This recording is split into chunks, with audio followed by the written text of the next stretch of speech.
Hello there, friend. Welcome back to Burning Brightly. Today I've got a powerful episode about evil. Mwahaha. Just kidding. We're going to talk about combating evil, but I just thought that would be a funny way to start. If you are a mom of faith, then you know this one truth. There are real forces for good and for evil out there. So we're going to talk about combating those evil ones and working for good. We know that everything good comes from God. He is the source of all light, all truth, all love, all kindness, everything wonderful. When we feel inspiration to do anything that yields more of these things, more light, truth, love, kindness, we know that that is from God. On the other side, Satan is the root of all evil. He tempts us with selfishness and cruelty and jealousy and anger and contention and so much more that we see, unfortunately, in the world every single day. If we let him influence us, then we may find some temporary satisfaction here and there, but we will never find lasting joy and peace. He has made sure of that because that's the opposite of what he wants. So what does all this have to do with building a business? Well, burning brightly is what God has asked us to do. All those of us who follow him, he has asked us to be a light for good and to shine his light into the world so that others can see him through us. So what does that mean? It means Satan wants the exact opposite.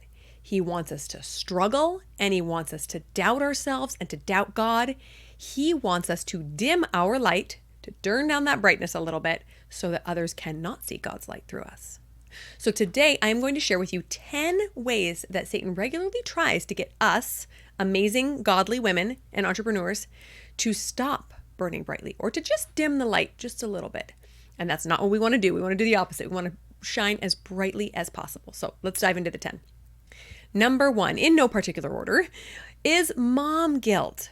So many incredible moms who would be amazing entrepreneurs fall prey to the idea that they should be better moms or they should be doing more with or for their children. Now, guilt in general, I don't believe is a bad emotion. I firmly believe that there's not really any emotion that is bad. They all teach us lessons and all serve us in one way or another. But guilt is actually designed to put us back on the path to our greatest values. When we have strayed away from God, guilt helps bring us back.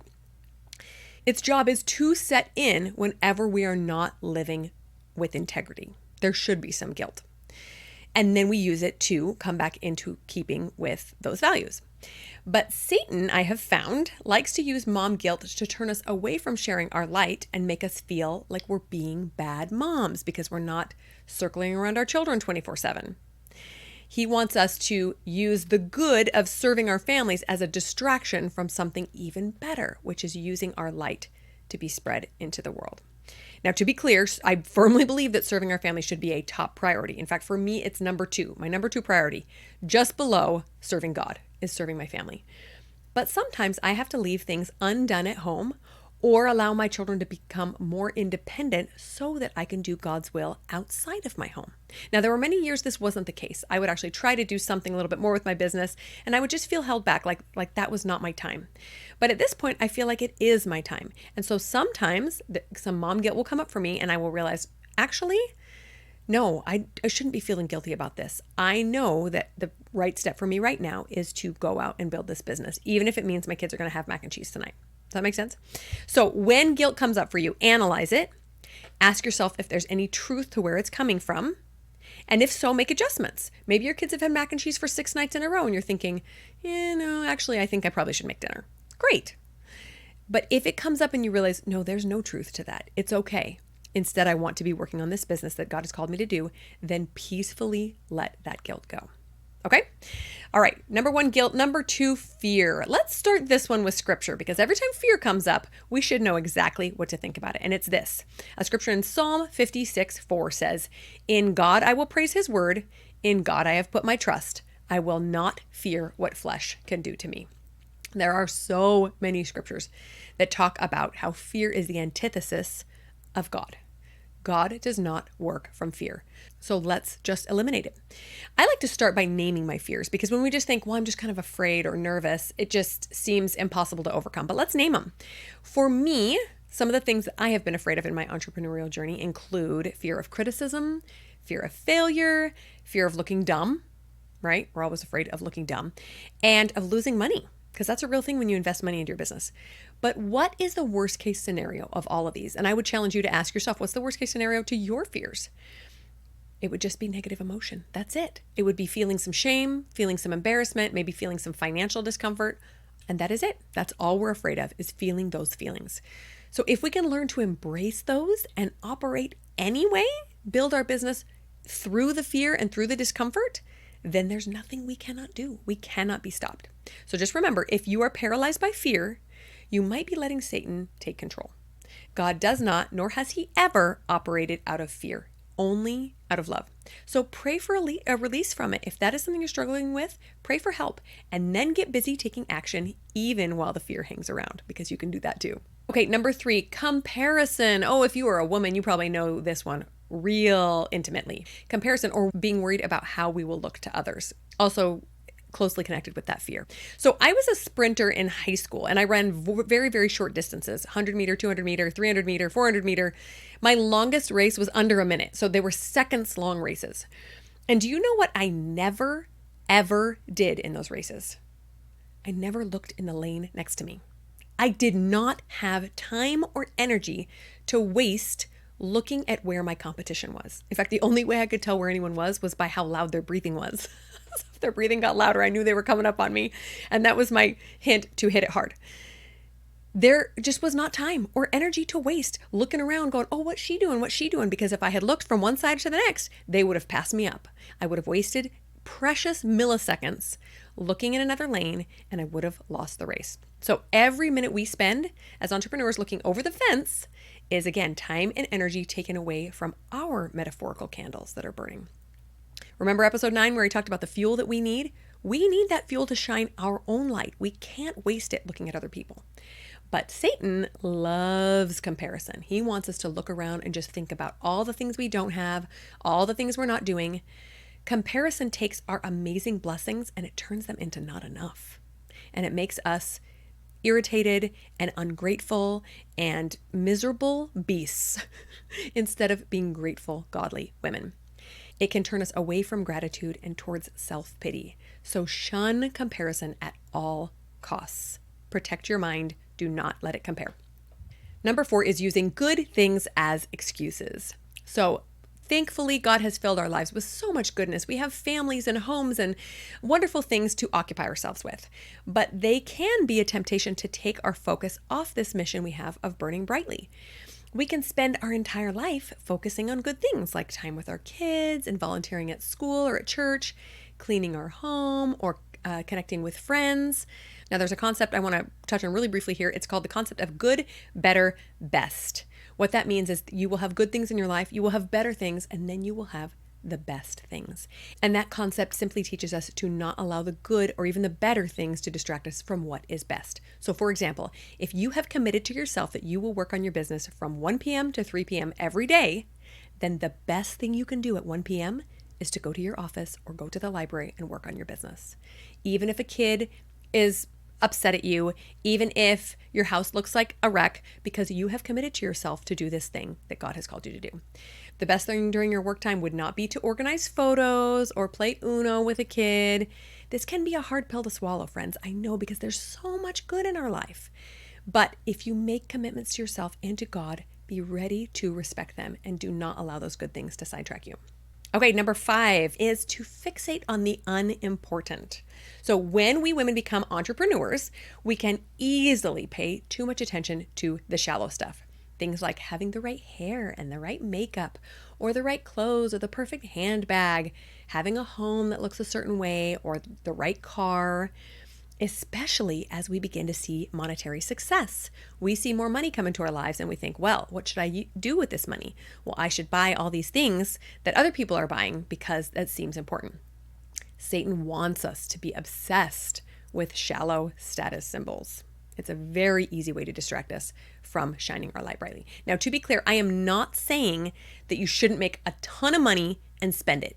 You can absolutely do that. And as a wonderful, godly woman, I know you will spend it on things that build God's kingdom, that make the world a better place, that benefit and bless your family and your friends and acquaintances' families.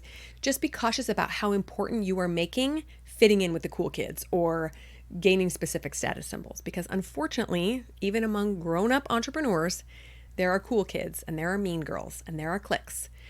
Don't let success turn you into that and fixate on those things that do not have lasting value. Number 6, socializing. We all love to socialize. We all love friendships, and they are critically important to our mental well-being. But for many of us, we are going from full-time stay-at-home mom status to part-time entrepreneur. And that means we have to let some things go. And for me, that has meant some socializing time. It doesn't mean I never see my friends. It doesn't mean I never hang out with people that I love. But it is a lot less than I was doing when I was staying home full-time as a mom. My business actually fills me up in so many ways that I used to get through friend time. And it has actually brought me a lot of unexpected friendships as well. But sometimes it's still hard to say no to social engagements. People want to go hang out, do the mom thing at the park, and I just don't have the time or the energy because I'm caring for my family and building a business. So beware of spending too much time socializing and not enough building your business, but also, on the flip side, beware of making your business your best friend and the only thing you ever spend time on. That's also not healthy. We obviously can't shine brightly if we're never interacting with anyone or if we're only ever online. So just pay attention to this delicate balance and ask God for help if you need it. Number 7, believing our own poisonous stories. By now, you know enough about life coaching to know that the stories our brains tell us are not always facts. In truth, they actually rarely are facts. They are just stories. Satan often wants to convince us that any damaging or limiting stories we tell ourselves are true. Things like, I don't have any talents, nobody wants to hear from me, I'm not special, I've never been successful, this isn't for me, and on and on and on. If you find yourself entertaining these stories, go listen to episodes 3 and 5. Number 3 will remind you how it's our brain's job to keep us safe. And sadly, it does so by limiting our experiences and keeping us in the cave. It wants us to just stay home at all costs and not do anything risky, right? So go listen to that one. Listen to number 5 because that one's about self-compassion. And self-compassion is crucial in this instance. When those poisonous stories come up, you need to write them down in a notebook and leave them there. Ask yourself, are these even true? And if they are, so what? What does that mean about me? Do I want to hold on to them? And then go build your business. Anyway, number 8 temptation is making it about us instead of about God. It is so easy to fall prey to this woe is me mentality as you're building a business. Oh, things got hard, or things didn't work out the way I wanted to, or we're focusing on fear or insecurity because we're all wrapped up in our own needs. But if we truly believe that what we're doing is what God has in store for us, it changes everything. We will quit that drama and dive head first into this plan he has for us. There's an amazing story about this I want to share with you. This is from a faith leader that I really admire and respect. And he has a story about when he left for a 2-year mission trip to England, I believe it was. And he wrote home once complaining about what was going wrong. I am miserable. I'm homesick. This is hard. I don't want to be here. I think I'm wasting my time. And his dad famously wrote back, forget yourself and get to work. Basically, stop the boo-hooing. It's not about you. This is God's work. Hop to it. And he said that turned him around. And he realized I was too fixated on my own self and was not fixated enough on whose work I was doing. So think for a moment about the people that God is sending you to serve. Who needs his light? And acknowledge that you may be the only one that they can get it from. You may be in the right place at the right time to give them that light that they so desperately need. So just get ready to step up to the plate, sister, because God needs you, uniquely you. Number 9 temptation is to not care for our bodies and our minds. Now, in episode 9, again, we talked about that fuel needed to get this job done. Satan might tempt us to run ourselves ragged and not prioritize our self-care. And then guess who we're good to? Absolutely no one. Not our families, not our business, not to anybody online or anyone we meet in person. Do you have a system and plan for caring for your body, spirit, and mind? Because if you don't, you need one. Get one. And it can be something super simple. You can start so small, like you need a little exercise a couple times a week. You need some vegetables. You need some scripture reading, and you need a journal or some coaching to do for your mind. That's it. Start very, very small, but start investing in that fuel you need for yourself. So treat yourself like a receptacle of God's Spirit should be treated, because that's exactly what it is. So ditch any self-loathing thoughts and honor yourself as the child of God you are, so that you are ready to fulfill this mission he has for you. Number 10, the last temptation that Satan tempts us with to get us to dim our light is to not walk by faith. Everything God asks us to do requires faith. You guys, everything. He wants to see if we have the strength to do the things he asks, even when we have no guarantee of how it will pan out. That is hard to do, but it's also so worthwhile. So do you have faith for that? And if not, ask him for it. Again, I can't help but think of another one of my favorite scriptures about faith, and it's in Mark chapter 9, verses 23 and 24. You probably remember a man goes to Jesus and asks for help getting rid of an evil spirit that is in his son. And Jesus says, anything is possible if you can believe. And the man says, Lord, I believe. Help thou my unbelief. I love that so much. He's saying, yes, I believe. Well, maybe not perfectly. Can you help? And he says, of course I can help if you can just try to believe. Our faith does not have to be perfect. In fact, I don't think perfect faith actually even exists. I don't think that's a thing. But it does have to be stronger than our fear. So lean on that faith, pray for more, and then get out there and shine that light. Okay, friends, we'll talk to you next week.